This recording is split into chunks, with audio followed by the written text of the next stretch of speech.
The topic that we're going to be addressing on this second half is really fascinating. It's the issue of, aside from going after state actors, state sponsors of terrorism, or the state where the act occurred, what about going after other third parties? What about going after those who finance terrorism? What about going after, in addition to banks, charities that have been accused of supporting terrorism? There's an entirely new issue that has developed in the past several years of trying to hold social media companies like Facebook and Twitter accountable for the fact that terrorists sometimes use those media in order to organize, to recruit, and to actually engage in activity. In fact, the father of one of the people killed at the Bataclan in Paris brought an action in San Francisco against Facebook and Twitter, making exactly that argument. And just as an example, last week in the United States, a lawsuit was filed against several major pharmaceutical companies and other companies, including GE, General Electric, very, very major US companies, claiming that they had helped out the Iraqi government, but that the help they had given in terms of medication and funds had ended up in terrorist hands and was used in terrorist attacks against military members. The lawsuit is brought by members of the military of the United States. So this is an ongoing issue which really has raised a number of fascinating topics, and we have a terrific panel to discuss this.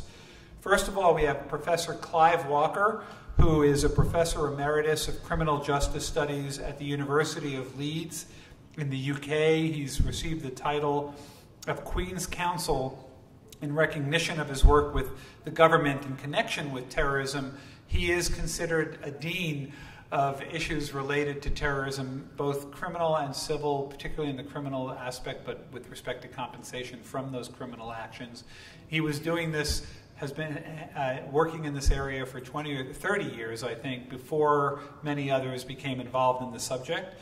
We also have Professor Jimmy Guruli, a professor of law at the University of Notre Dame in the United States. He was also an official in the U.S. government, Undersecretary for Enforcement at the Department of Treasury at the time of 9/11 in 2001 to 2003, where he actually developed the Treasury Department's global strategy to combat terrorist financing.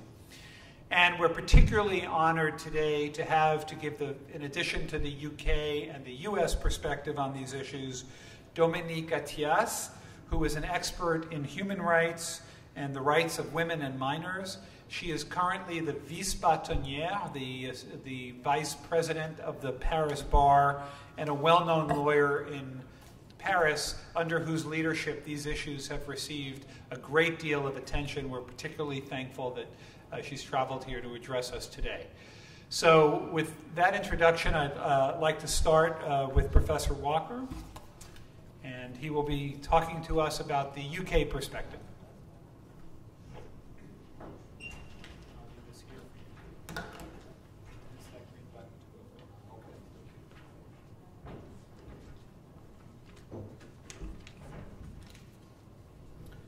Okay, thank you. I want to begin by thanking Jerry for his kind introduction and for the invitation to come many thousands of miles to Toronto, and also Celia Choi, who helped a lot with the organisation. So thank you also to the organisers of the UIA. It's good to be here, but then at my age it's good to be anywhere. As Jerry says, I've been actually researching terrorism and the law for something like 40 years. My focus used to be on Irish terrorism. It's now rather broader than that. And the issues of terrorism have also grown to a large extent. I hope not to upset Jerry and his kind invitation. He talked about states in the first session, third parties in the second, but I find it difficult to disentangle these two entirely. I'm a kind of postmodernist in these respects. The difference between states and third parties may not be entirely clear, and of course now the state has, as he indicated, begun the process of taking action itself on behalf of victims against third parties. So the distinction state and third party is a little hazy at times, and so forgive me if I give a broader viewpoint. I focus on the UK primarily because that's what I've done my research on, and it has produced a lot of materials over the years. My basic thesis is that the UK has tended to adopt a regulatory approach, whether it's relating to the state or to third parties, and has not tended to follow what we see as the headline US approach of individualized litigation. And it has also not particularly followed the path that we heard from Italy about group recognition, the recognition of that particular group of terrorist victims as worthy of special treatment. And I think there are several reasons we might explore for that. So, I've got an agenda. My agenda looks something like this. I first of all will say a few words about why there is a pressure to help the victims of terrorism. And then I'll go into these questions. Is it better to do that? Is it better to deliver that help by way of individual litigation or through group regulation, group approaches, or in fact, are regulatory approaches preferable? And we had a very interesting discussion this morning about what are the purposes of all of these types of action. And John, who unfortunately isn't here to contradict me, talked about deterrence, for example, as the main point. I think as far as the UK is concerned, I'm probably closer to Martina than to John, metaphorically speaking, of course. And I think these are the purposes that the British law, the British legal system, or the British government would say are the purposes of providing aid to the victims of terrorism. One is individual restitution, to put people in a situation where they can live as normal a life as possible, despite what might have been done to them by terrorism. And Italy is very good at thinking of all the ways that that might be possible. Very generous scheme indeed. But I think Martina also mentioned social solidarity, and I think that is also part of the claim here. Social solidarity is about standing by people who, in a sense, have been injured because they represent the state. The victims of terrorism are symbolic. They're chosen at random because they are, for example, in a certain place at a certain time, or because they are certain citizens of a certain country. It is not like, let's say, domestic violence or gang murders where the victims are chosen for other reasons. So I think there is a strong element of social solidarity going on here. But there is also state interest, and we had some mention of the economic cost by Jerry, for example, and I think some of the purposes are to nullify the harm to state interests. Let me just follow up those points by talking about the pressures which impel us towards being generous or at least recognizing the victims of terrorism. Some of these are from external policy. For example, the United Nations Counterterrorism Strategy, finally in 2006, advised putting in place national systems that would help the victims of terrorism. And these have been followed up in other forums, for example, the Council of Europe Convention on the Prevention of Terrorism, 2005, and also in its own sclerotic way, the EU finally got round to talking in serious terms about the victims of terrorism in its amended directive 2017 number 541, which for the first time requires states to provide systems for the protection of, support to, and rights of victims of terrorism. So we have external pressures.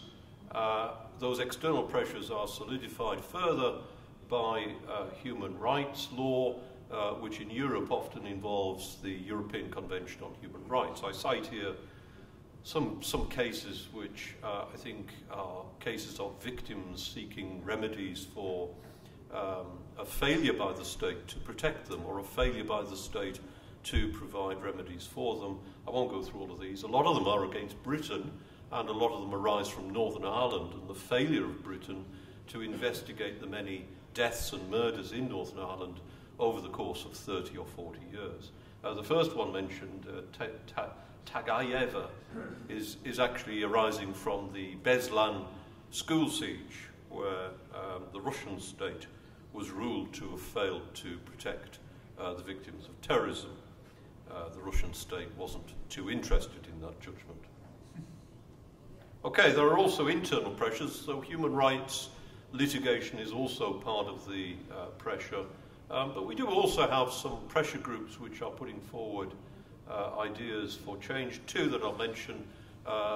There's been a lot of pressure around the Lockerbie bombing in 1988. You remember the bomb allegedly by the Libyan government, which I'll come back to, and pressure from that group of people who represented families of victims pressured the British government, the American government, and the Libyan government to agree to an international trial, which resulted in the conviction of al-Megrahi, who has since died and who, since many of those family members think was actually innocent despite him being convicted. Justice for the 21 is a group in Britain who are seeking further clarification of who committed one of the biggest bombings by the IRA, which was committed in Birmingham in 1974, when 21 people died in pub bombings at that time.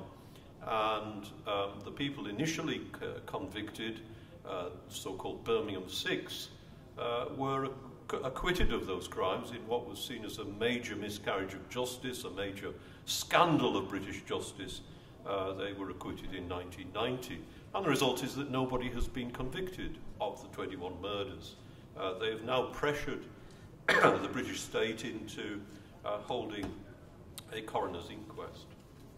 So we have these pressures for action, and we have results flowing from that. But I would put forward some barriers to perhaps being as generous as the Italians. Here are some of the reasons for denying those special claims or those special systems. One is the cost, which Martino did admit was a consideration. We have relatively few victims compared to most social security systems, and so to set up new bureaucratic systems just for this group of terrorism victims is bureaucratically costly and inefficient. That is one argument that was used. Another argument, a very Eurocentric argument, is that the right to life, which has been used as an argument for victims being recognised, really only requires an investigation. It doesn't require compensation, although compensation may flow from a failure to investigate. But the focus is investigation, not individual restoration. In Britain, we have arguments, I'm sure these reflected also in the US, about compensation culture, about lawyers chasing ambulances, or in this case, a recent case in the UK, lawyers chasing tanks in Iraq and seeking out victims in order to bolster their income. Perish the thought that any lawyers here present would do such terrible things. But I can tell you at least one lawyer was struck off the roll of lawyers in the UK for his disreputable conduct in chasing tanks, chasing victims, inventing victims. And the final point, perhaps the most important point, is criminalisation. The way to deal with terrorists is criminalisation. Treat them as criminals. And therefore the way to deal with victims is to treat them as the victims of crime. And that is the basic approach which is adopted. And we see this policy reflected. It goes back a long way to my early days of research. It was set out in a report in 1972. All did not start with 9/11 in the UK anti-terrorism law. And so the policy of criminalisation was adopted some 40 or more years ago as the correct policy and has been pursued ever since. and is reflected, if you want to look at it, in the UK statement on its terrorist strategy, which is set out in this document in 2006. Okay, moving on. I said that groups didn't figure very large in the UK, and I just want to make that point, that groups do exist, but are not very prominent. So we have Northern Irish groups. I mentioned a group called the Pat Finucane Centre. We have British Irish groups, such as the Justice for the 21 or the Parry group. And we have some international groups, such as the Red Cross. But my point about these groups, I think they all have in common that they have very little political weight, they have no statutory recognition, they tend to be fragmented, they tend to be related to particular terrorist incidents, and in Northern Ireland at least, they tend to fight amongst themselves as to who is the legitimate representation, who can give a legitimate representation of victims. So I think group pressures are limited, and the national recognition of them is also limited. The extent of that recognition has been proposed as a monument at a national centre of monuments, and here's a very fuzzy picture of what that monument might look at. That was a proposal earlier this year. So not very much group pressure. What about individual litigation, either against the state or against third parties? Let me go through that. I said litigation by individuals is not particularly favoured in the UK, but it exists to a small extent. As against the state, there are difficulties in tort in showing that the state was aware of the threat to a degree which makes its failure to avert the threat as negligent. And the courts have been pretty tough on what they view as negligence by the police, for example. Police, they say, have a lot of threats that they have to deal with at any one time and have limited resources. Broadly speaking, we must trust the police to order their resources and act accordingly. And so unless you can see some sort of flagrant disregard of a threat, then they will reject liability, as they did in these cases, at least from Northern Ireland. What about foreign sponsors? We've heard something about foreign sponsors of terrorism today. The laws of immunity, diplomatic or state sovereignty immunity, have not been changed for the purposes of helping the victims of terrorism. And so the British government believes that sovereignty should remain as it is. The main argument, the main place or case where this has been the subject of argumentation has actually been to do with Libya. And the Libyan government has been problematic for the victims of terrorism for two reasons, I think. One is that the agreement about Lockerbie, which I mentioned earlier, which the American government and I think also the German and French governments eventually entered into with the Libyan government for substantial compensation, did not apply to the UK. The UK did not enter into the same agreement, so there were problems about compensation there. But even more recently, and the second argument about Libya, is that Colonel Gaddafi, as well as being accused of bringing down a plane over Lockerbie, also supplied large amounts of Semtex to the IRA, which the IRA then used against various targets in Northern Ireland and Britain in the 1970s, 1980s and 1990s. And dozens of people were killed as a result of Colonel Gaddafi's Semtex. What compensation does the British government intend to wring out of the Libyan government by way of recognition of victims? The answer seems to be none. And this has been the subject of a number of complaints by parliamentary committees and by individual members of Parliament who have sought to force the government into not only freezing assets of Libya, and assets have been frozen for some time. There are reckoned to be 9.5 billion assets of the Libyan government held by British authorities. Those are frozen under UN sanctions. So the victims say, could we please have the key to some of these assets? Probably not 9.5 billion, but fair compensation. And the answer is no. The British government will not change the law and views any access to these assets as being in breach of international law. And so actions against foreign states have not been favoured.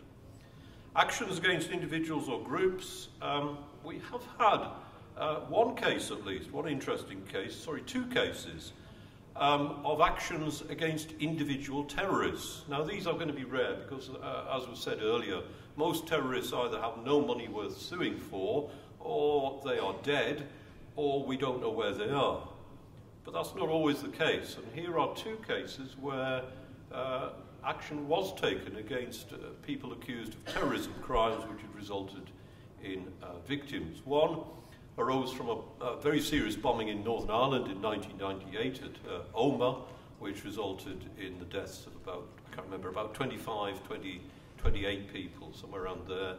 4 people were accused of being the prime attackers, the prime terrorists, and they were sued in the High Court in Belfast, and judgment for 1.6 million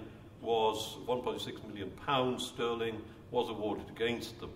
Of course, not a penny has actually been paid, but interestingly, none of these has been convicted in a criminal court for the Omagh bombings. So this is a civil action which presumably is seen as symbolic. It's seen as a form of truth-telling, if you like. That's the purpose of the action. Although given that they didn't contest the judgment, it would have to be said there wasn't a lot of truth-telling either. So there was no money and a limited amount of narrative was gained by this action. A pending case is a case called Downey. Downey was accused of a bombing in 1982 in Hyde Park, where the casualties consisted of a number of soldiers who were parading in a ceremonial parade, and actually what hit the headlines even more was the deaths of their horses that they were parading on. Now, I don't think horses can bring actions in the British courts, but the victims of the dead soldiers are bringing actions against at least one of the persons who's been identified as one of the bombers. They began seeking a criminal conviction of this person, Sean Downey, but that had to be stayed because he'd been given assurances by the British government that as part of the so-called peace process in 1998, he would not be prosecuted. And so to prosecute him in breach of that assurance was seen as an abusive process. But that didn't stop the civil case, which is now proceeding. I finally get to the point of third-party aids to terrorism, and there are a number of ways that these are being dealt with in the courts. They might be against transport carriers, it may be against banks, and it may also be about social media. It would have to be said that these cases are rare, and most of the cases I've come across are actually in the United States.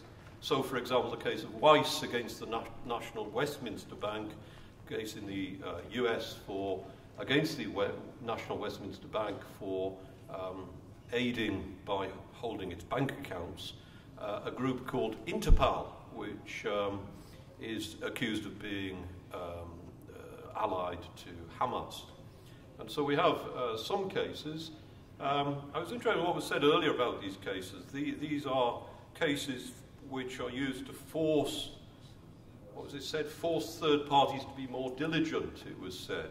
Yeah, maybe. Of course, the third parties are mainly forced to be diligent in the case of banks by groups like the FATF or their own national regulators, and I'm not sure that the litigation has had direct effect in that way. What it has had direct effect, and the final case I mentioned, Dahabshil, is that it tends to make the banks very wary of holding accounts for charities which have foreign activities or accounts of Hawala organisations like Dahabshil. And this results in widespread debanking or de-risking and the loss of the ability of poor people to send money to difficult areas of the world, and also it results in humanitarian organisations being unable to carry on their humanitarian actions in, again, difficult parts of the world. So they, I think, are the more tangible effects of which can go back to the litigation. My main point is that mainly what the UK does is regulatory solutions, and it does this for itself in terms of state remedies to victims, and it does it as against third parties. So this is where I mean there's a sort of mixing between states and third parties. It's difficult to disentangle the two, and the common theme that binds them all together is regulation, regulatory approaches. We live in a regulatory state, not only in the UK, but in much of Europe. So these solutions for itself, to some extent similar to what Martina talked about, and I'm sure also we'll find the same to be true in France, the state has a compensation scheme. But unlike in Italy, it is not a special scheme for victims of terrorism, it is for victims of crime. And the victims of terrorism just have to fit in with the criminal injuries compensation scheme and take their place in the queue. There is also, I should add, a slightly separate scheme in Northern Ireland. It's actually very similar. Is that a good solution? Well, I think it's a good solution in that it's comprehensive, it's relatively quick, it is relatively angst-free. It doesn't require litigation. You don't have to be rich to bring the litigation, and you don't have to wait 15 years to get a result. But, on the other hand, it is still quite slow. It's not very generous. The ceiling, the maximum claim you can get is £500,000. It is confined to injuries, not property, and so it may not be as generous as litigation. And the other point I would make is if you are injured by terrorism abroad, you cannot claim under this scheme. So there are problems with these schemes. So the question is, does the British state fill these gaps? Does it respond? Does it respond to these criticisms? Has it responded to these criticisms in a way which recognises the victims of terrorism in any kind of special way? And the answer to that is yes, to some extent. So let me fill in the gaps. What are the gaps which have been filled in? Okay, I mentioned the limit in terms of property loss. It was argued that, I think by some of the previous speakers, that terrorists are aiming to bring down the United States through causing major property loss. And certainly the losses on 9/11 are very, very large. We face the same problem in the UK and Northern Ireland, where the losses in quantitative terms, of course, are nowhere near as big as 9/11 losses, but in terms of the economy of Northern Ireland are actually a bigger proportion. And so the amount of damage that the IRA caused over some 40 years by bombing property, city centres, is proportionately far greater than the loss of 9/11, the losses caused by 9/11 to the state of New York. So how can we remedy that? And the answer is that we give compensation for counter-terrorism measures, which might include taking over property, but also directly giving compensation for property loss. So loss above £200, which is a relatively small amount, which is caused by terrorism in Northern Ireland, is compensatable in Northern Ireland.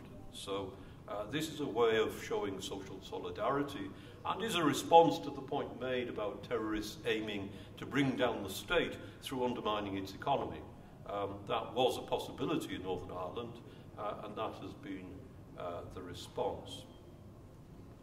Just moving on a little further into thinking about property, there's two other examples I can think of as property losses which were of great concern. After 9/11, the airlines faced the prospect of being grounded because the insurers of airlines began to say, well, I'm not sure we can afford this risk.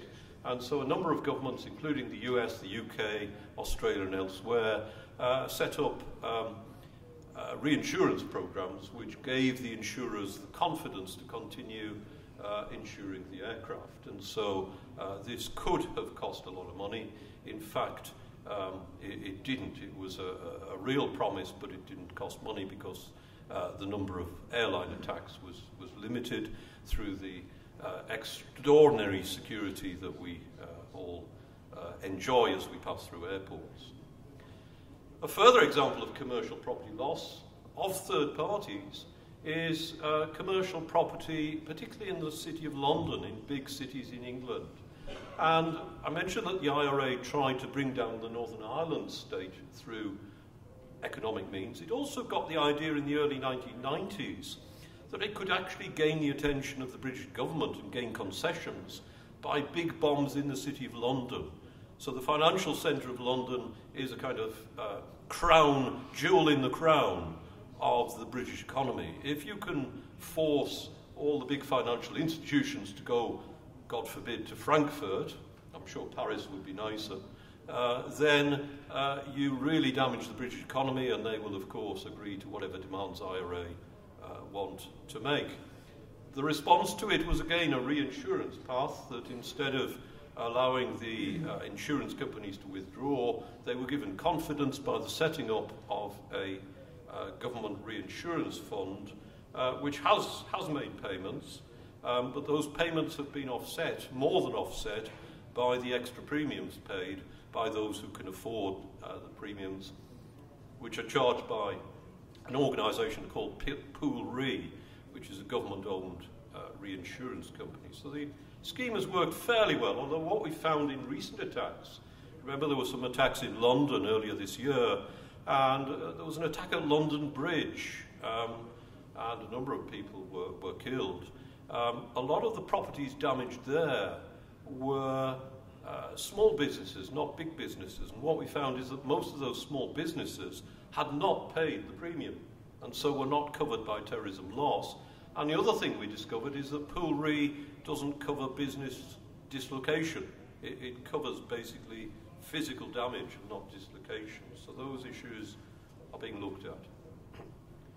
Okay, public loss, I won't go into that. There are more limited schemes for dealing with public loss, which is another problem where a bomb, let's say, in the City of London, or in this case in Manchester, it damages private property, and if you are a rich property company, you can afford the premiums of Pool Re and rebuild. What if you are a local authority? Local authorities in Britain aren't quite as bankrupt as the city of Detroit, but nevertheless they are not rich. They can't often rebuild as quickly or as extensively as they wish. So the government does provide a system of grants, special grants in cases of emergency. So may I ask, so taking Manchester, which is obviously a recent horrific example, absolutely, and one in which the victims were seemed to be targeting young school-age girls. It affected the whole world in terms of its impression.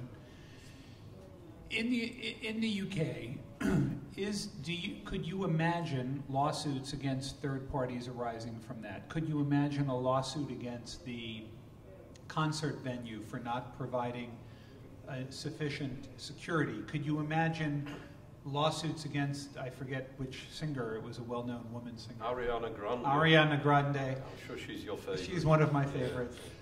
Could you imagine a suit against her business, because I assume they play a role in security, and the argument would be she failed to do that here. Could you imagine lawsuits against the local Manchester authorities for failing to keep an eye on what was happening in the elevator that this terrorist came up in, and that kind of... Is that feasible? I can imagine. There is a law of torts, as there is in the United States, but I'm afraid I am pessimistic about the idea.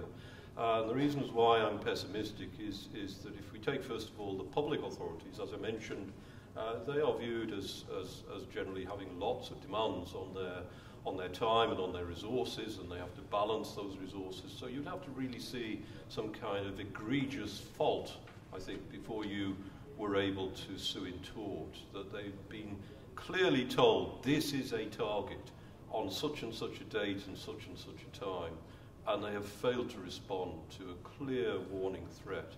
And I don't think there is evidence of that. We are having an inquiry about that bombing.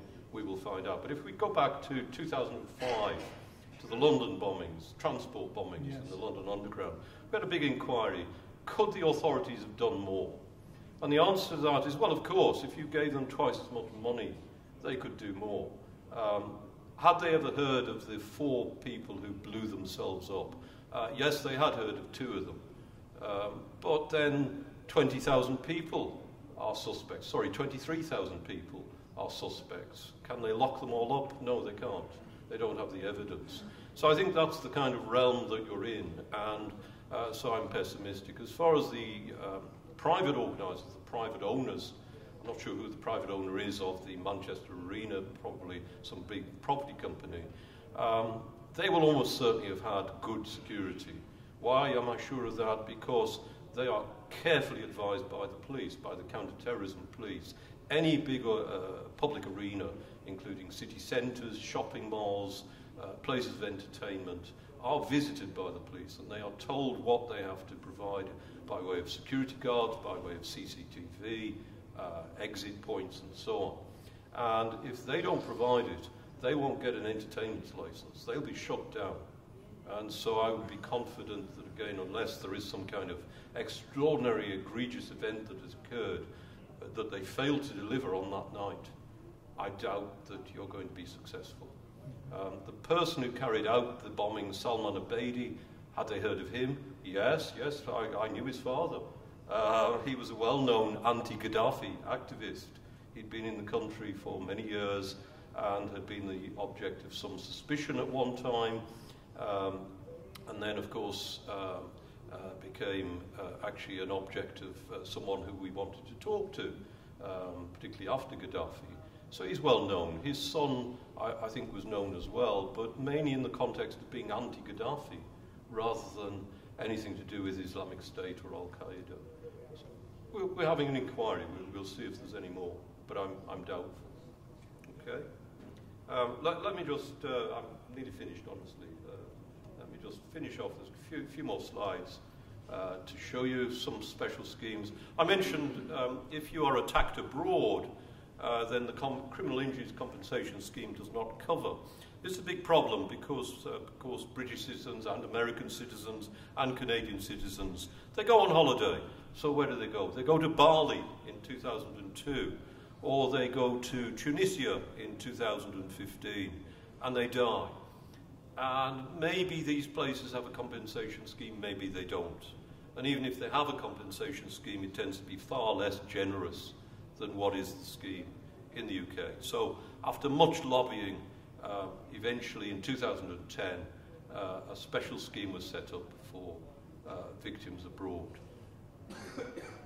And coming back to third parties, again, regulatory risk is applied to those who risk the application of terrorism against victims. The financial sector is a prime example. We have a financial conduct authority which requires a whole bunch of regulations about counter-terrorism financing. Although I'd have to say the example of Iran and the Royal Bank of Scotland, I think, was about non-proliferation, not actually about terrorism. So you've got to distinguish between different sanctions regimes.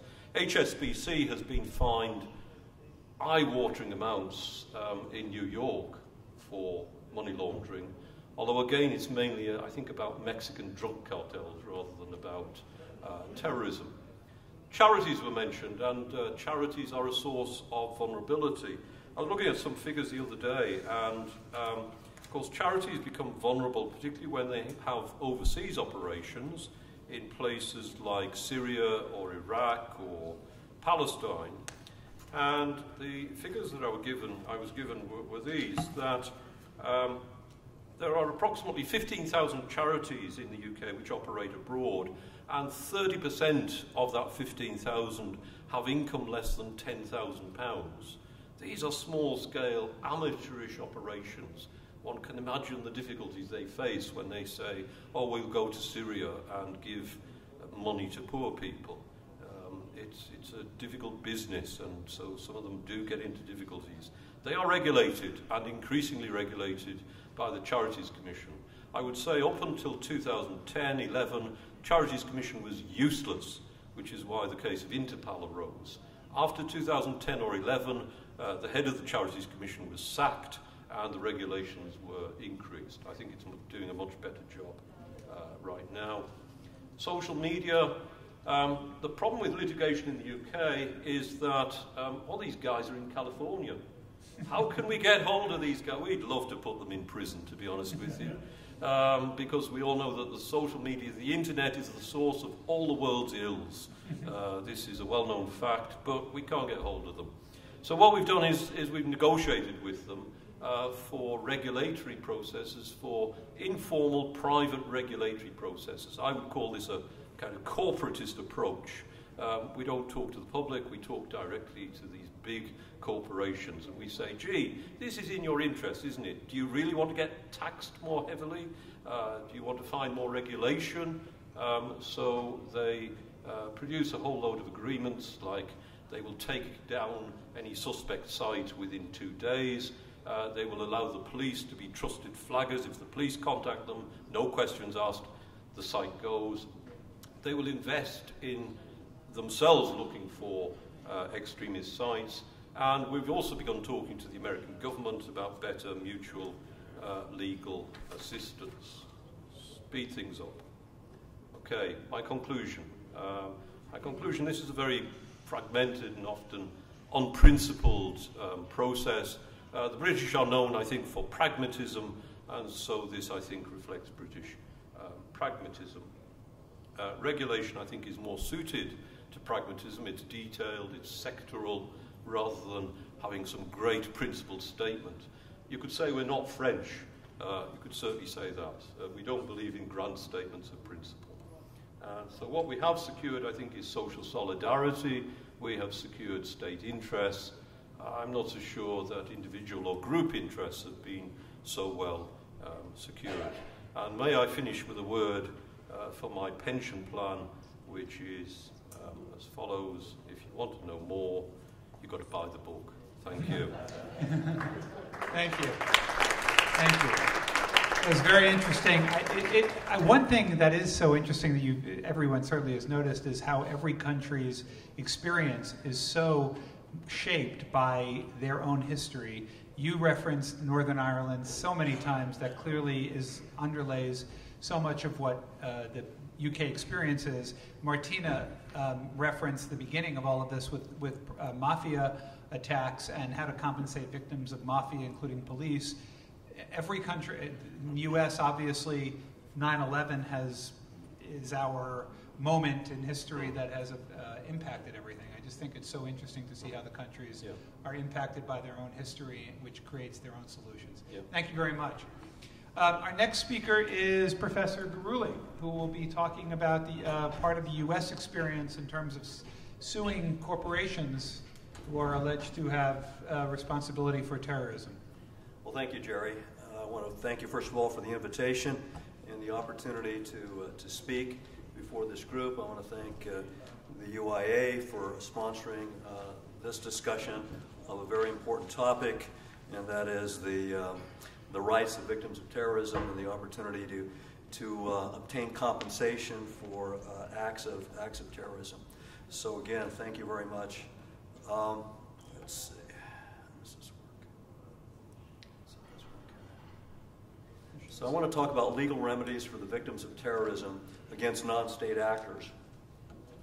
And specifically, I want to talk about two statutes in the United States that authorize private causes of action for injuries suffered by acts of international terrorism. And those are the Antiterrorism Act and the Alien Tort Statute. So two acts, two statutes. And just to kind of give you an overview of where I'm going, I want to talk first about the organizational structure of those statutes. Basically what the plaintiffs have to prove in order to obtain a judgment under each of those statutes. And then I want to back up and evaluate the effectiveness.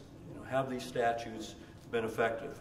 And again, maybe it goes to Clive's point of being more pragmatic, because certainly these lawsuits are very much media eye-grabbing. when a civil lawsuit is brought against a particular bank or against Twitter or Facebook by the victims of terrorism. I mean, it's on the front page of the newspapers in the United States. But in reality, how many of those lawsuits are actually successful and actually result in compensation, monetary compensation to victims of terrorism? And the short answer to the question is very few. Very few. I mean, despite the splashy headlines, despite the numerous civil actions that have been filed in the United States, the reality is that there have been very few civil judgments rendered by courts against these companies, and very few dollars that have actually been received by the victims of terrorism. So let me begin. The first statute is the Antiterrorism Act, and it provides a private right of action for any United States national injured by reason of an act of international terrorism. So first of all, it's important to note that this is a cause of action that is limited to plaintiffs that are United States nationals. So it doesn't provide a cause of action for foreign victims of terrorism. That's the Alien Tort Statute. You know, the Alien Tort Statute provides a civil cause of action for foreign victims of terrorism. What's particularly interesting about this statute, and why I think it's a favorite of plaintiff lawyers, is that it authorizes treble damages, court costs, and attorney's fees. So whatever actual compensatory damages the court determines with respect to the victims, what the damages, the loss that they actually suffered, the statute requires, it's not discretionary, but it's mandatory. And the judge is required to triple that figure. Whatever that figure is, the statute requires that it be tripled, and that amount be assessed against the defendants if the plaintiffs prevail. And then in addition, the defendants, the losing defendants, are required to pay court costs and the attorney's fees of the plaintiff's lawyers. A couple of, as we've talked a lot about already, the purpose of the statute is to deter acts of international terrorism by punishing terrorists, their financial supporters, where it hurts them most, at their lifeline, at their funds. So it has, again, its purpose is both to compensate the victims, but then also to deter not only the terrorists, but to deter those that are providing financial support and services of some kind, material support to the terrorists. A couple of key terms. I mean, first of all, to prove such a cause of action, the plaintiffs must prove three essential elements. They must prove that the defendant committed an act of international terrorism, and I'm going to go into the dimensions of how that is defined under the statute. Second, the defendant acted with the requisite mens rea or state of mind required to prove the predicate act that qualifies as an act of international terrorism. And third, that the injury that was sustained by the victims was by reason of an act of international terrorism. So the by reason of is basically a requirement of causation, that it was the act of international terrorism that caused the injury. Now, as has been alluded to by a couple of the speakers that have spoken this morning, this type of lawsuit obviously has very little real value against the terrorists or the terrorist organization. You know, the terrorists that perpetrated the terror attack are unlikely to have any assets to compensate the victims, and they're certainly unlikely to have any assets located in the United States that can be seized to compensate the victims, and likewise with respect to the terrorist organizations. And so what we've seen in the United States is that causes of action under the ATA, the Antiterrorism Act, have been brought against secondary actors. So not against the primary actors, not against the individuals that actually perpetrated the terrorist attack, but the secondary actors that provided substantial support, material support, or resources to the terrorists that enabled the terrorist attack to have occurred. With respect to that second category of individuals, it has included banks. Banks have been sued under the ATA. The most famous of those suits involves a bank called the Arab Bank. The Arab Bank is a bank that is headquartered in Amman, Jordan, but had a branch office in New York City.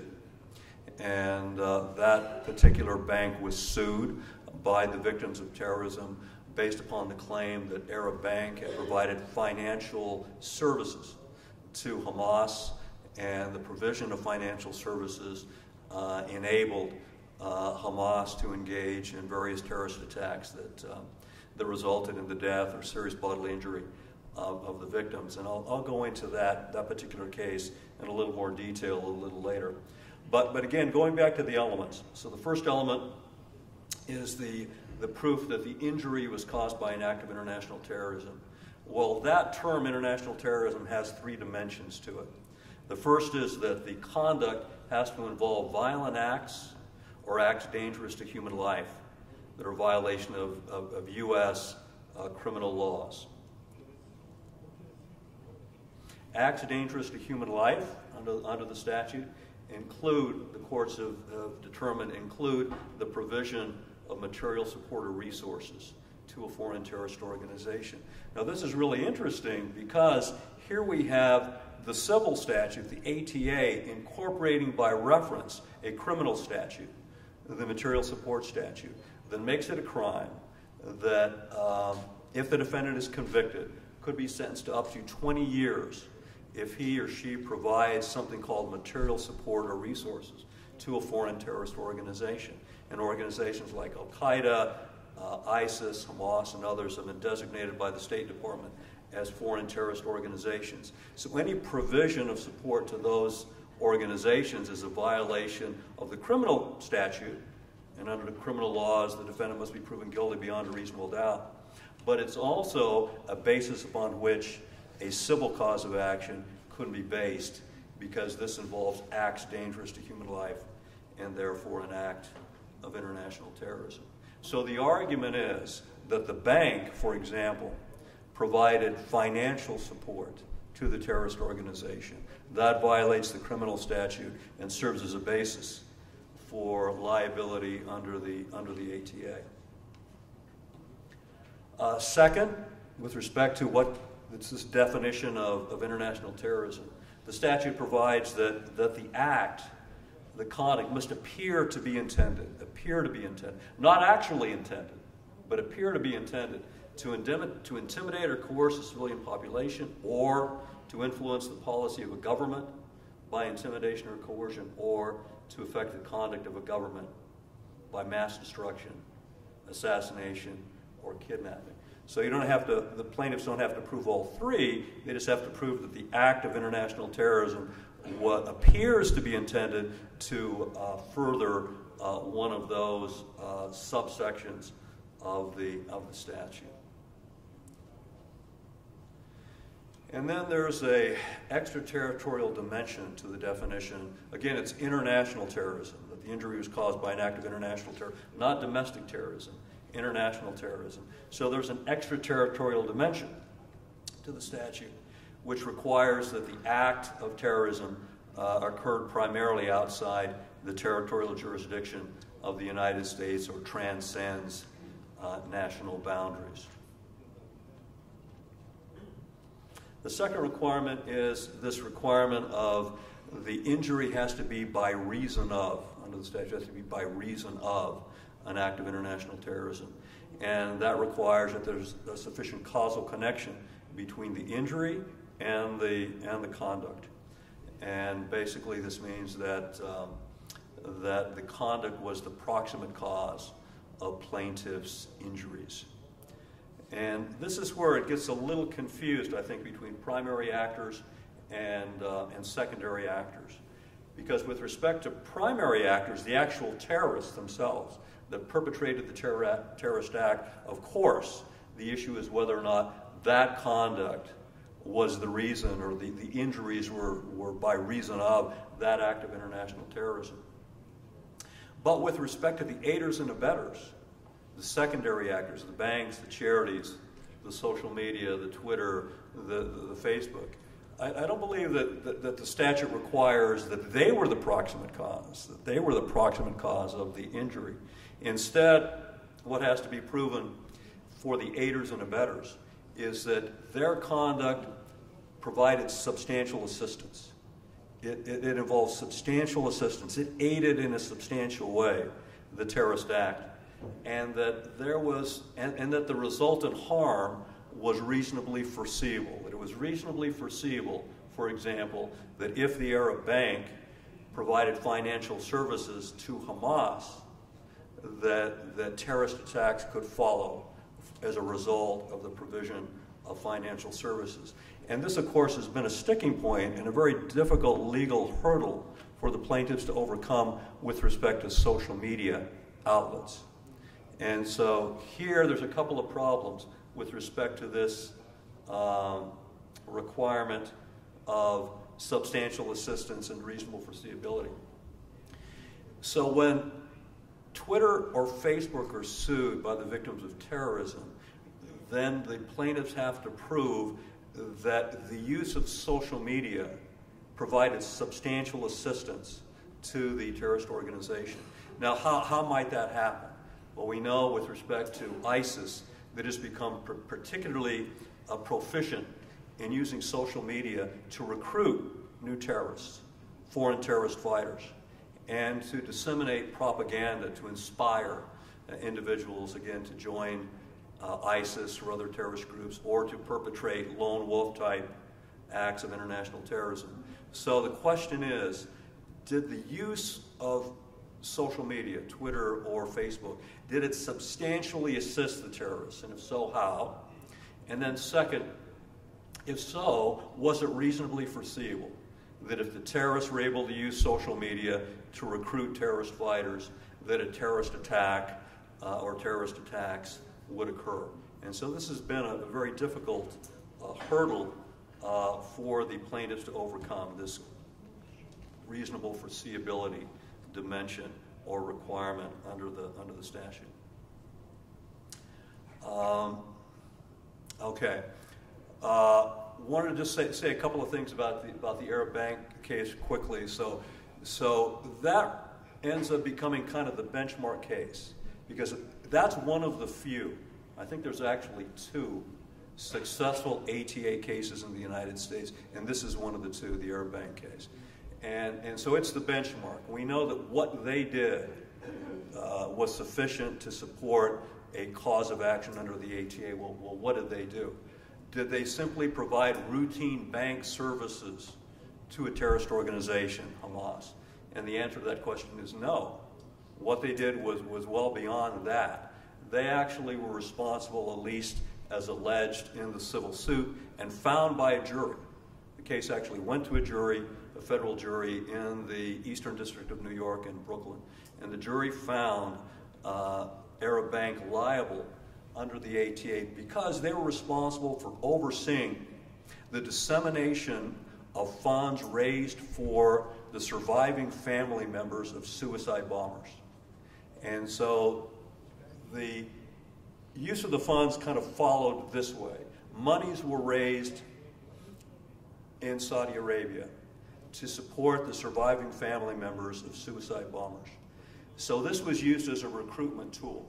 So with respect to the prospective terrorists, if you come and join our organization, if you participate in a terrorist attack, and if you're killed during the commission of the terrorist attack, we will take care of your family. We'll take care of your spouse. We'll take care of your children. We'll provide them compensation. And you will receive a death benefit. Your family will receive a death benefits payment for your loss.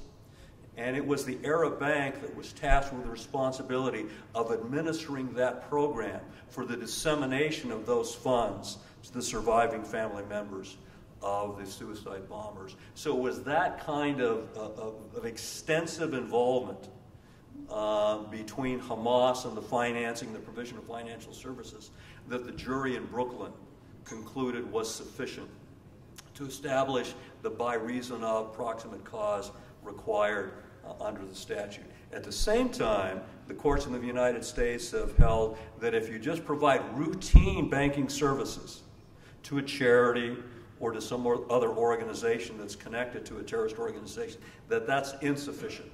There has to be more than simply the provision of financial services. Now, the second statute is the Alien Tort Statute. Professor, I just want to make sure we have enough time for Okay, Downey. so I'm going to wrap up. Maybe you could quick, but I want to make sure you cover your amicus brief. So let me just, 2 minutes. I'll try to do this in 2 minutes. I apologize. So here with respect to the ATA, it affords a foreign terrorism victims a civil cause of action for injury suffered as a result of a violation of the law of nations. So again, what distinguishes this statute from the ATA is, again, it provides a cause of action for foreign plaintiffs and for what? For violations of the law of nations. Now, this statute is currently being challenged before the United States Supreme Court in a very important case called Jesner versus the Arab Bank. And the claim in that case is whether or not, the issue in that case is whether or not the ATS, the Alien Tort Claims Act, provides a cause of action for the financing of terrorism. In other words, is that a violation of the law of nations? And second, does it provide liability for corporations? And the case was argued just about 2 weeks ago, before the United States Supreme Court. And it appears from the oral argument that the court justices are deeply divided on the issue. And there appears to be at least 3 or 4 of the justices that are focusing on the conduct and maintaining that the financing of terrorism is a violation of the law of nations. On the other hand, you have 3 or 4 other justices that are focusing instead on the liability and whether corporations can be held liable, legal entities can be held liable, whether the law of nations extends liability to corporations. And if the latter group prevails, those justices prevail that are very skeptical about corporations being liability extending to corporations under the law of nations, then basically this statute is going to be gutted. Because that means that corporations cannot be sued. And if corporations cannot be sued under the Alien Tort Statute, then that basically guts the statute, because then that's going to leave only causes of action for against individuals, the terrorists or members of a terrorist organization. And as I stated earlier, there are no assets in the United States to compensate those kinds of civil actions. So let me just wrap up there and just say, last final comment, have these statutes been effective? I think in the end, probably not. Simply, if we look at the number of successful lawsuits that have actually gone to judgment and victims of terrorism that have been compensated, they're very, very few in number. So thank you. Thank you. And I want to mention that Professor Guruli is the author of a brief on that subject before the Supreme Court that you can find copies of at the back of the room. Right now, I have the great honor to introduce the Dominique Attias, who is the vice-bâtonnière, the vice president of the Paris Bar, who is going to address the situation from the French perspective and also has an expertise in human rights and the rights of women and minorities, a perspective that she brings to this very question. Thank you. Merci beaucoup. Donc, prenez vos écouteurs et les autres, enlevez-les. Donc, merci beaucoup de cette invitation et pour traiter de ce sujet très très important. Mon intervention va avoir comme sujet bien évidemment le système en France, mais aussi le rôle fondamental des avocats et des barreaux aux côtés des victimes. Nous avons un rôle social dans le cadre de l'accès au droit pour ces victimes et pour faire avancer le texte. Vous savez que la Cour européenne des droits de l'homme a indiqué que les avocats sont des acteurs de justice et je vais vous en faire la démonstration, je l'espère. En France, le 13 novembre 2015, eh bien, des attentats ont été commis, revendiqués par l'organisation terroriste État islamique Daesh. Et ce sont donc une série de fusillades et d'attaques suicides islamistes qui ont été perpétrées dans la soirée à Paris et dans sa périphérie par 3 commandos distincts. Une première attaque aux environs de Paris, à Saint-Denis, aux abords de ce qu'on appelle le Stade de France, qui est le plus grand stade en France, où se joue un match amical de football France-Allemagne, auquel assiste le président de la République, François Hollande.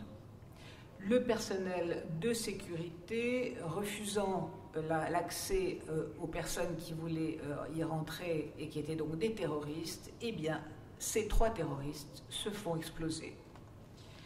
D'autres attaques, quasiment concomitantes, ont ensuite lieu à Paris, dans plusieurs rues, du 10e et du 11e arrondissement, qui, pour ceux qui connaissent, sont des rues assez festives où la jeunesse parisienne vient passer ses soirées. 3 individus mitraillent des terrasses de café et de restaurants, et 2 d'entre eux prennent la fuite. Le 3e se fait exploser. L'attaque la plus longue et la plus meurtrière a lieu dans une salle de spectacle du Bataclan, dans le 11e arrondissement, où 1500 personnes assistent au concert du groupe américain de rock Eagle of Death Metal, et où 3 autres djihadistes ouvrent le feu sur le public avant qu'un assaut des forces de l'ordre n'y mette fin et ne tue les terroristes. Le bilan officiel des victimes fait état de 130 morts, 413 blessés hospitalisés, dont 99 en situation d'urgence absolue. Ces attentats sont les plus meurtriers perpétrés en France depuis la Seconde Guerre mondiale et les 2e en Europe, hors attentats aériens, après les 191 morts des attentats de Madrid du 11 mars 2004. Dès le 14 novembre, nous avons décidé, le barreau de Paris a décidé de mettre en place, car nous savions que nous allions avoir un très grand nombre de dossiers et de victimes qui allaient contacter les avocats. J'ai demandé et j'ai téléphoné donc à toutes les associations de victimes, aux fonds de garantie, aux professionnels et aux avocats les mieux formés, puisque nous avons des groupes d'avocats formés à la défense des victimes, de se réunir pour immédiatement mettre en place une formation à destination des avocats. Le 27 novembre, une première formation avait lieu et tout au long de l'année, nous avons formé les avocats pour pouvoir être au mieux aux côtés de leurs clients. Ces avocats, et donc c'est un groupe de près de 200 avocats, qui ont commencé à se réunir mensuellement pendant 1 an pour travailler ensemble et pour essayer, car ces avocats qui avaient des dossiers se rendaient compte qu'il y avait une vraie opacité dans les réponses qui étaient données aux victimes. Et que les réponses qui étaient données par ce fonds de garantie dont je vais vous parler étaient peu efficaces, incompréhensibles, et que la défense devait s'organiser. Ils se sont donc réunis, et je vais vous en parler plus tard, mais il faut donc que je vous explique un petit peu comment ça fonctionne en France. En France, il convient d'observer qu'aucune enveloppe n'était dédiée aux victimes d'attentats du 13 novembre, les fonds devant être prélevés sur les 1,4 milliard d'euros de réserve du fonds de garantie. Ce fonds de garantie qui a été créé en 1986, il s'appelle le Fonds de garantie des victimes de terrorisme et d'autres infractions, FGTI, car nous parlons souvent en sigle en France. Eh bien, ce fonds de garantie indemnisait les victimes d'attentats et assurait la prise en charge des victimes d'infractions de droit commun. Doté d'une gouvernance propre, il était géré au plan opérationnel par un fonds de garantie des assurances obligatoires de dommages, et la vague d'attentats qui a frappé la France déjà dans les années 1980 a conduit le législateur à mettre en place un dispositif spécifique pour réparer les préjudices subis par les victimes. C'est la création du Fonds de garantie des victimes d'actes de terrorisme en 1986. En 1990, sa mission a été étendue à la prise en charge des victimes d'infractions de droit commun et il est devenu ce fonds de garantie des victimes d'actes de terrorisme et d'autres infractions. En 2008, le législateur a décidé de créer un dispositif permettant aux victimes de bénéficier de l'intervention du FGTI pour recouvrer soit en totalité, soit sous forme d'avance, puis, dans le cadre d'un mandat, les sommes qui leur sont dues. Je l'ai indiqué tout à l'heure, toutes les victimes, qu'elles soient françaises ou étrangères, sans aucune distinction. Ces avocats ont donc travaillé pendant 1 an, non pas dans le secret, mais en tout cas dans l'anonymat, toutes ayant un dossier, pour échanger et pour travailler afin de faire avancer le droit de ces victimes. Car nous nous rendions compte que ce fonds de garantie avait des réserves très importantes pour que ces victimes puissent être indemnisées de tous les préjudices qu'ils avaient subis. Et au bout de 1 an, ces avocats sont venus me voir et m'ont dit « ça y est, nous sommes au point, nous avons créé un livre blanc mettant en exergue de nouveaux préjudices qui doivent être indemnisés. Nous avons construit un plan de bataille, c'est-à-dire qu'un plan médiatique, une journée consacrée à ces problématiques. Nous avons invité la secrétaire d'État d'aide aux victimes, ainsi que de nombreux journalistes. Et à la suite de cette journée, eh bien, le gouvernement français a estimé qu'il fallait travailler sur les préjudices d'attente et d'angoisse, dont je vais vous parler, qu'avaient mis en exergue les avocats par leur travail, en épluchant notamment toute la jurisprudence et en établissant une nomenclature. Ce groupe de travail, mis en place par le gouvernement suite à l'action des avocats, a été dirigé par une enseignante d'université et a donc travaillé sur ces préjudices qu'avaient mis en exergue les avocats, qui étaient le préjudice d'angoisse pour les victimes directes des faits et un préjudice d'attente et d'inquiétude de leurs proches, qui n'existait pas en ce qui concerne les victimes de terrorisme. Et qui donc, ce rapport gouvernemental a été remis au ministère de la Justice, au ministère des Finances et à la secrétaire d'État chargée de l'aide aux victimes. Les conclusions ont été les suivantes. Il existe un caractère spécifique pour ces victimes de préjudice, d'angoisse et d'attente. Comment est-ce que les avocats ont travaillé? Ils ont travaillé en reprenant toutes les jurisprudences concernant les accidents collectifs. Il faut que vous sachiez, avant que nous ne soyons frappés par toutes ces vagues d'attentats, que l'État avait déjà beaucoup travaillé sur les accidents collectifs, notamment en mettant ensemble tous les services, y compris les avocats, qui pouvaient donc apporter une aide aux victimes. Et il y avait donc un travail qui avait commencé à être effectué. Cette jurisprudence dont je vous parle, qu'est-ce qu'elle a identifié? D'abord, les personnes exposées à un produit à risque et qui vit dans l'inquiétude que le risque se réalise, par exemple l'exposition aux poussières d'amiante, mais aussi et surtout quand une personne se trouve confrontée pendant un laps de temps déterminé à sa propre mort, à l'occasion d'un accident, une angoisse de mort imminente. Ce même rapport étatique relève que les associations de victimes ou d'aide aux victimes, qui sont très influentes en France, sont favorables à une reconnaissance des préjudices d'angoisse des victimes et de leurs proches dans des événements dramatiques comme les attentats. Elles insistent sur le caractère autonome de ces préjudices par rapport aux autres préjudices déjà connus et reconnus comme les dommages corporels et autres.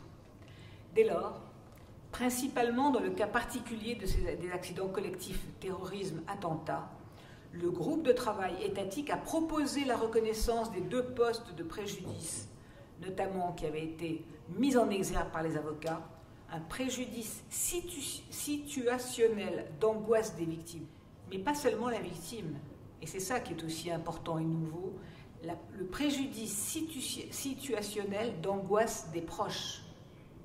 Il s'agit de reconnaître un préjudice autonome lié à une situation ou à des circonstances exceptionnelles et provoquant chez le proche, du fait de la proximité affective avec la victime principale, une très grande détresse et une angoisse jusqu'à la fin de l'incertitude sur le sort de cette dernière.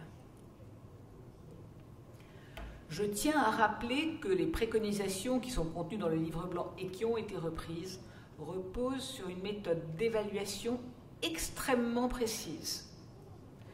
Et comme je vous l'ai indiqué, sur des précédents jurisprudentiels fiables et dépourvus de tout caractère arbitraire.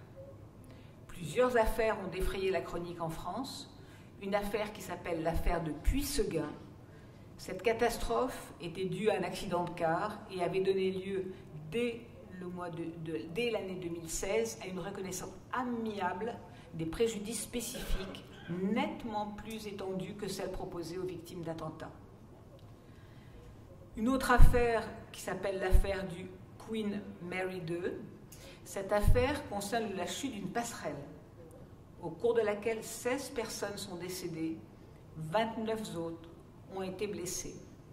S'agissant du préjudice spécifique d'angoisse, la Cour d'appel de Rennes, qui est une grande ville en France, a défini une nomenclature très précise et complète de ce préjudice. État de panique des victimes lors de l'affaissement de la passerelle.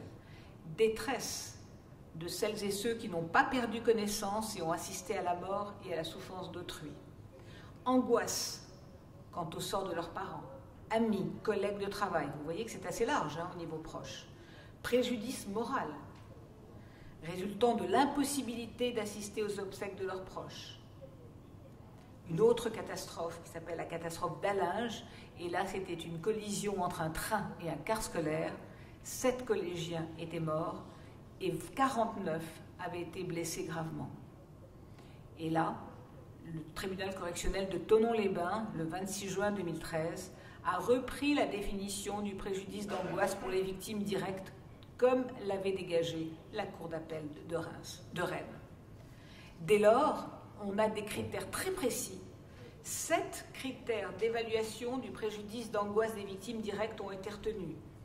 Durée d'exposition à l'acte terroriste, déshumanisation, peur pour ses proches présents sur les lieux, proximité des éléments de mort, confinement, proximité de danger de mort immédiat, retard, prise en charge par les secours, ça a été un des grands sujets pour le Bataclan. Des degrés d'évaluation ont alors été dégagés au regard de la gravité de chacun de ces critères. Un autre préjudice très nouveau et que pourtant le gouvernement avait reconnu maintenant et qui maintenant est remis en cause, c'est le préjudice d'attente et d'inquiétude des proches. Une méthode similaire, extrêmement précise, avec une définition appliquée aux actes de terrorisme. Je ne vous les lis pas complètement compte tenu du temps, mais vous aurez accès au livre blanc, vous pourrez le retrouver éventuellement sur le site de l'UIA, puisque ce livre blanc, vous avez accès en ligne. En outre, la réflexion a essentiellement porté sur 2 types de préjudices. Préjudice d'angoisse subi lors des attentats par les personnes présentes sur les lieux, mais aussi le préjudice d'attente et d'inquiétude subi par les proches des victimes durant les attentats et leur suite immédiate. C'est un vrai combat qui s'est engagé à les avocats ensemble, également les associations de victimes de défense des droits des victimes, qui se sont rencontrés extrêmement régulièrement. C'est le rôle de l'avocat dans la société qui est reconnu.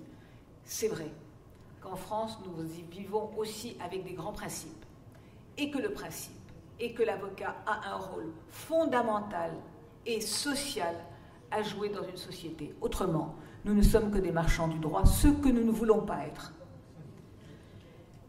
Il s'est donc agi de passer de la phase de la réflexion et de propositions à celle de la défense effective des victimes.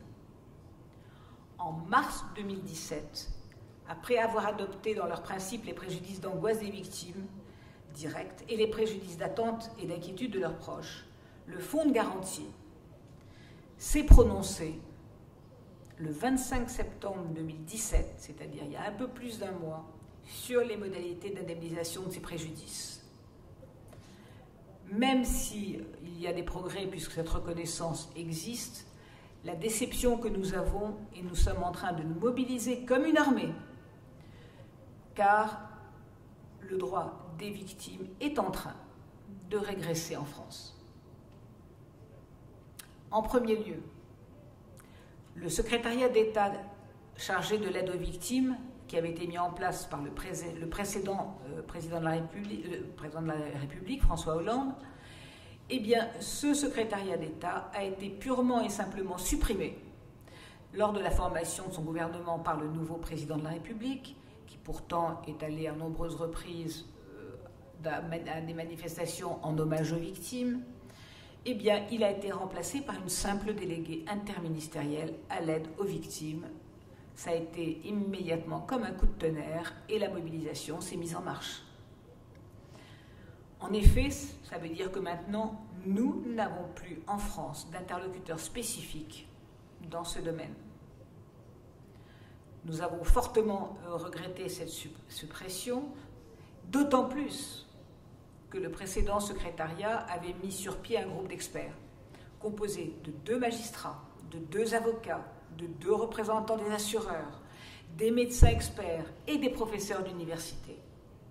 Et pourtant, la secrétaire d'État avait également déclaré en mars 2017 qu'il importait de poser des mots, M-O-T-S, sur des mots, M-A-U-X, ajoutant qu'il était temps de reconnaître, et je la cite, « reconnaître et prendre en compte tous les aspects de la souffrance des victimes, de leurs préjudices, qu'ils soient d'ordre psychologique, moral, physique ou matériel. » Les décisions prises par le conseil d'administration du fonds de garantie, évidemment la majorité des administrateurs sont des administrateurs de l'État, sont donc extrêmement décevantes et marquent, comme je vous l'ai indiqué, un très net recul au regard des avancées que nous avions vu poindre.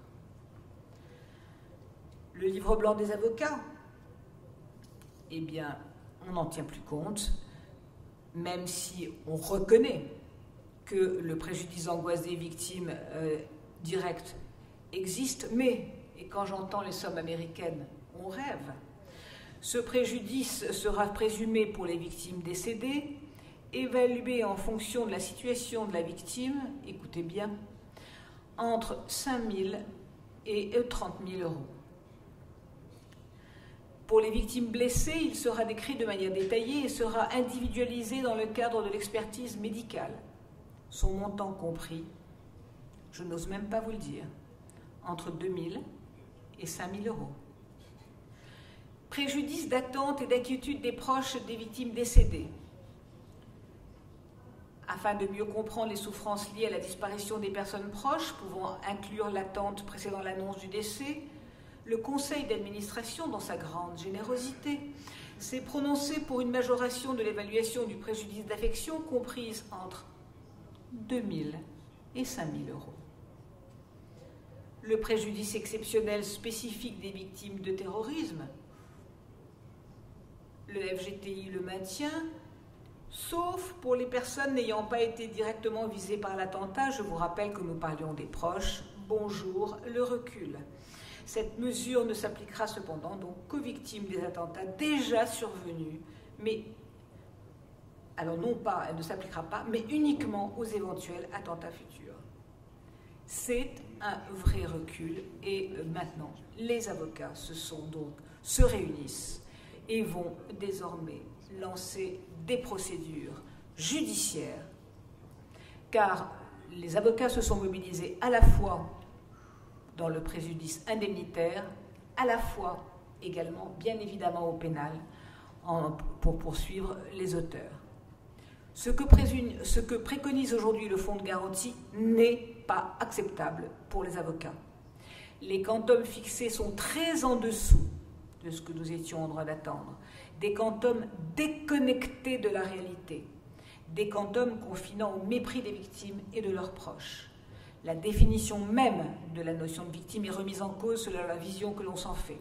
Le retour aux expertises, car là aussi c'est un problème majeur. Ce que les avocats avaient déterminé, c'est justement un système qui permettait d'avoir des critères objectifs et qui évitait les expertises, qui non seulement sont coûteuses, mais il y a aussi un problème que nous avons en France, c'est que compte tenu du nombre de victimes, nous n'avons pas d'experts suffisamment compétents pour, expertiser et aussi, surtout, pour accompagner nos clients lorsqu'ils vont chez l'expert, notamment du FGTI, pour essayer de trouver une expertise amiable. Il y a un problème majeur d'experts médicaux, mais d'experts psychiatres. Et ça, c'est un problème que nous n'avons pas résolu et qui n'est pas pris en compte. En outre, le fonds de garantie a limité les bénéficiaires potentiels du préjudice exceptionnel spécifique des victimes d'actes de terrorisme. Dorénavant, il ne suffira plus de prouver que l'on se trouvait sur la zone d'un attentat. Il conviendra de prouver, s'agissant d'une attaque par exemple, à la voiture bélier, vous avez vu à Nice, que l'on était sur le trajet direct de cette voiture. Trajet direct. Il va falloir faire des calculs à n'en plus finir. Quel dosage devra-t-il s'appliquer pour définir cette notion de trajectoire directe? Le préjudice d'attente ne concerne que les proches des victimes décédées et non plus les blessés. C'est dans ce contexte que les avocats du Livre blanc ont publié un communiqué que nous, le barreau de Paris, nous avons évidemment aussi pris un communiqué de soutien, que ces communiqués s'insurgent contre le fait que le fonds de garantie n'ait tenu compte ni du principe de réparation intégrale, ni de la jurisprudence dégagée en matière de catastrophe collective, ni des conclusions du rapport du gouvernement. Les victimes du terrorisme ne peuvent pas être des victimes au rabais. Qu'est-ce que c'est derrière? Uniquement des raisons budgétaires. Mais nous avons des grands principes en France et les avocats sont là pour se battre. La loi relative à la lutte contre le terrorisme met fin à l'état d'urgence tout en reprenant, hélas, les dispositions qui le fondaient en vue de les insérer au sein de notre droit commun. Ça y est, c'est fait en France. Les indemnisations dues aux victimes d'actes de terrorisme sont revues à la baisse, fixées selon une méthode critiquable et sans lien avec la réalité. Des indemnisations dont le délai de traitement est voué à traîner en longueur. Nous avons cherché des accords pour nos clients avec le FGTI, qui joue la montre maintenant. C'est dire que nous vivons une période de remise en cause de nos libertés, du respect des droits des victimes et des actes de terrorisme. Mais les avocats sont là pour se battre pour leurs clients. Et les avocats du monde doivent être en lien pour faire avancer le droit des victimes. Je vous remercie.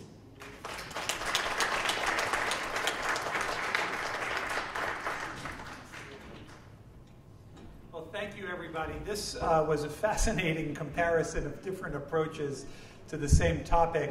We had Professor Walker with a regulatory UK, as he put it, very pragmatic approach. The US has a statutory legalistic approach, I would say, that is being analyzed by the Supreme Court.